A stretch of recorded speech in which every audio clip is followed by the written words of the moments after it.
जिसका डर था वही हुआ। जिस सऊदी अरब को लेकर इजराइल ने बहुत उम्मीदें पाली हुई थी, उसने आखिरी वक्त में ऐन वक्त पर ऐसा कदम उठाया कि जो बाइडेन भी हैरान है। और सबसे ज्यादा अगर कोई खुश है तो वो ईरान हो रहा है। अब सवाल यह है कि क्या अमेरिकी राष्ट्रपति बाइडेन इजराइल को बचा पाएंगे?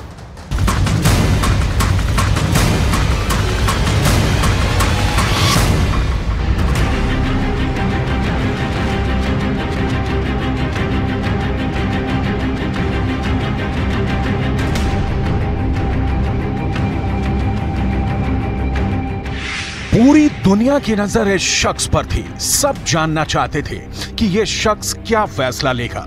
इसने अमेरिका की तरफ देखा, इसने ईरान की तरफ देखा, इसने फिलिस्तीन की तरफ देखा और फिर कह दिया ना। मोहम्मद बिन सलमान ने साफ साफ इनकार कर दिया। इस ना के आगे नए तनाव का खतरा है, इस ना के आगे नए युद्ध का डर है। इस ना की वजह से पूरा पश्चिम एशिया एक भूकंप आने का इंतजार करने लगा है, जो अब पूरी दुनिया को हिला सकता है। सऊदी अरब और इजराइल के बीच फिलिस्तीन का मुद्दा फिर से सुलगने लगा है। जो तबाही मोहम्मद बिन सलमान ने गाजा पट्टी में देखी, जिस खून खराबे की तस्वीरें वेस्ट बैंक से निकलकर पूरी दुनिया तक गई, उन तस्वीरों ने मोहम्मद बिन सलमान को बेचैन कर दिया है। इसीलिए सऊदी अरब ने साफ साफ शब्दों में कह दिया है कि वो इजराइल से किसी भी तरह का समझौता नहीं करेगा। सऊदी अरब ने बता दिया है कि जब तक इजराइल में नेतन्याहू की सरकार है, रियाद और तेल अवीव के बीच दूरियां नहीं मिटेंगी। सऊदी अरब ने यह कहकर इजराइल के साथ दोस्ती के ख्वाब देखने वालों की उम्मीदों पर पानी फेर दिया है। इस खबर ने पूरे पश्चिम एशिया में नया तहलका मचा दिया है। फिलिस्तीन के गाजा पट्टी से लेकर वेस्ट बैंक और सीरिया से लेकर इराक तक इजराइल के खिलाफ एक नया मोर्चा सुलग सकता है और इसकी कमान अब ईरान के साथ सऊदी अरब भी संभालेगा। पूरे इजराइल में ऐसा ही डर सताने लगा है। अब तक सऊदी अरब की तरफ इजराइल बहुत उम्मीद भरी नजरों से देखता रहा है, लेकिन बेंयामिन नेतन्याहू की फिलिस्तीन पॉलिसी ने ऐसी तमाम कोशिशों की जड़ में मट्ठा डाल दिया है। वेस्ट बैंक में गोलीबारी और गाजा पट्टी में बमबारी को लेकर इजराइल सऊदी अरब के लिए एक बार फिर बड़ा खलनायक बनकर उभरा है। यही वजह है कि सऊदी अरब और इजराइल के बीच दोस्ती की नई उम्मीदें खत्म हो चुकी हैं। अरबी भाषा के अखबार एलफ के हवाले से पूरा इजरायली मीडिया ये खबर छाप रहा है। रिपोर्ट यह है कि सऊदी अरब ने कहा है कि जब तक इजराइल में बेंयामिन नेतन्याहू की कट्टरपंथी सरकार रहेगी, इजराइल से शांति वार्ता नहीं हो सकती। गाजा पट्टी में जब जब इजराइल की बमबारी हुई है, जब जब वेस्ट बैंक की जमीन पर इजराइल के सेटलर्स का कब्जा हुआ है, ये तस्वीरें मई महीने की ही हैं, जब गाजा पट्टी पर इजराइल ने खूब बमबारी की थी।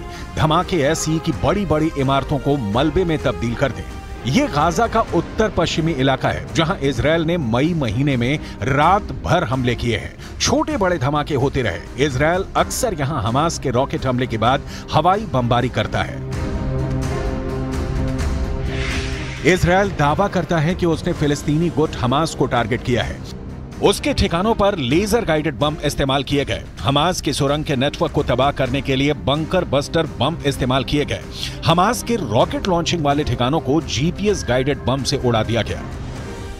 लेकिन इस बमबारी को लेकर इजराइल हमेशा कटघरे में रहा है और अब सऊदी अरब इसी बात को लेकर वहां के प्रधानमंत्री नेतन्याहू को आड़े हाथ लेने के लिए तैयार है। ऐसी तस्वीरें मोहम्मद बिन सलमान ने अपने टीवी पर भी देखी हैं। इजराइल की फोर्स के तमाम वीडियो, चाहे वो अल अक्सा मस्जिद की हो या फिर जेरूशलम की गली, इन सब के बारे में सऊदी अरब ने अमेरिका को बता दिया है।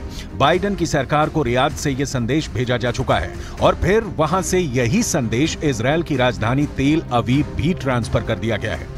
सऊदी अरब के इस रुख ने इजराइल और अरब देशों के बीच अब्राहम अकॉर्ड वाली पहल को बहुत बड़ा धक्का पहुंचा है। सऊदी अरब ने बाकायदा इसकी वजह बताई है, जिसके पीछे फिलिस्तीन को लेकर नेतन्याहू सरकार का आक्रामक रवैया सबसे बड़ी वजह है। क्या सऊदी अरब ने ऐसा ईरान के कहने पर किया है? क्या सऊदी अरब और ईरान की नई दोस्ती अब सऊदी अरब के लिए बहुत बड़ा फांस बनने वाली है?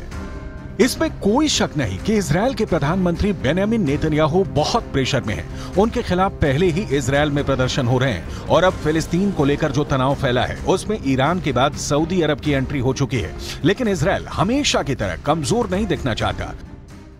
עם איראן, עם החיזבאללה, לפני השלום עם מצרים, עם סוריה, עברנו מלחמות, עברנו מערכות, ופתאום אתה מבין שהסכנה הכי גדולה למדינת ישראל היא סכנה פנימית ולא חיצונית.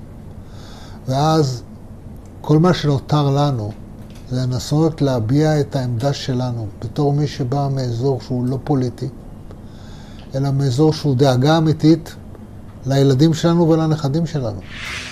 पश्चिम एशिया में विवाद के इस पूरे मकड़जाल में इजरायल की फिलिस्तीन नीति नेतन्याहू के लिए मुश्किलें पैदा कर सकती है। सऊदी अरब के क्राउन प्रिंस मोहम्मद बिन सलमान ने कह दिया है कि जब तक फिलिस्तीन में इजरायल का जुल्म खत्म नहीं होगा, जब तक इजरायल और फिलिस्तीन के बीच माहौल ठीक नहीं होगा, तब तक सऊदी अरब के साथ भी इजरायल के संबंध ठीक नहीं होंगे। ऐसा अलफ अखबार का दावा है। कह सकते हैं कि इजरायल के खिलाफ सऊदी अरब खुल्लम खुल्ला उतर चुका है। ईरान से दोस्ती के बाद सऊदी अरब के इजरायल को लेकर ये सबसे तीखे तेवर कहे जा सकते हैं। सऊदी अरब ने साफ साफ बोल दिया है कि जब तक इजरायल में नेतन्याहू सरकार है, रियाद और तेल अवीव के बीच तनाव कम नहीं होगा। फिलिस्तीन में हिंसा अरब मुल्कों को इजरायल के खिलाफ एकजुट कर सकती है। ये ख्याल इजरायल से ज्यादा अमेरिका के लिए बड़ा खतरा पैदा करने लगा है। क्या पश्चिम एशिया में एक बार फिर सऊदी अरब की लीडरशिप में तमाम अरब मुल्क फिर से इजरायल के खिलाफ एकजुट हो जाएंगे? क्या अरब मुल्क और ईरान एक साथ आए तो इजरायल और अमेरिका की ताकत कमजोर पड़ जाएगी?